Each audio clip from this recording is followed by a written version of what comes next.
সবাই জানি যে বিটা ক্ষয় হইলে একটা প্রোটন সংখ্যা বেড়ে যায়, অর্থাৎ পারমাণবিক সংখ্যা এক বেড়ে যায়। কিন্তু কেন বেড়ে যায় আর কখনই বা প্রোটন সংখ্যা বেড়ে যাবে? শুনো, বিটা ক্ষয় হয় সাধারণত দুই পদ্ধতিতে বিটা ক্ষয় হয়। মানে বিটা ক্ষয় হওয়ার ধরন হচ্ছে দুইটা। একটা হচ্ছে বিটা মাইনাস মানে বিটা নেগেটিভ, আরেকটা হচ্ছে বিটা পজিটিভ। তো যখন বিটা নেগেটিভ ক্ষয় হয় তখন হচ্ছে প্রোটন সংখ্যা বেড়ে যায়।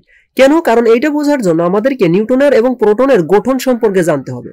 দেখো, নিউট্রনে মধ্যে দুইটা ডাউন কোয়ার্ক থাকে আর একটা আপ কোয়ার্ক থাকে। তার মানে কোনো কিছুর মধ্যে যদি দুইটা ডাউন কোয়ার্ক থাকে আর একটা আপ কোয়ার্ক থাকে তাহলে সেটা হচ্ছে নিউট্রন। আর প্রোটনের মধ্যে দুইটা আপ কোয়ার্ক থাকে, একটা ডাউন কোয়ার্ক থাকে। তো যখন বিটাটা ডিকে হয়, এই নেগেটিভ বিটাটা ডিকে হয়, তখন কি হয়? তখন এই নিউটনের দুইটা ডাউন কোয়ার্কের মধ্য থেকে একটা ডাউন কোয়ার্ক অটোমেটিক একটা আপ কোয়ার্কে পরিণত হয়ে যায়।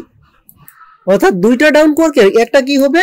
একটা হচ্ছে আপ কোয়ার্কে পরিণত হবে। এই যে দেখো, এইখানে দেখো, একটা বিটা ডিকে হওয়ার ফলে একটা এই যে সবুজ কালার, নীল কালার দিয়ে মার্ক করা ডাউন কোয়ার্ক, এই দেখো আপ কোয়ার্কে পরিণত হয়ে গেছে। আর এইখানে নিউটনের মধ্যে আগের থেকেই একটা কি ছিল? আপ কোয়ার্ক ছিল, এই যে লাল কালারের। তার মানে এর মধ্যে একটা শুধু এখন ডাউন কোয়ার্ক আছে। আর যখনই দুইটা আপ কোয়ার্কে পরিণত হয় তখন সে হচ্ছে প্রোটন হয়। সে কিন্তু তখন আর নিউট্রন থাকে না। বুঝতে পারছি? আর এই বিটা নেগেটিভ ডিকে হওয়ার সময় শুধু যে নিউট্রন প্রোটনে পরিণত হয় বা একটা প্রোটন সংখ্যা বেড়ে যায় শুধু তাই না, এর সাথে সাথে কি তৈরি হয়? একটা নতুন ইলেকট্রন খরিত হয়।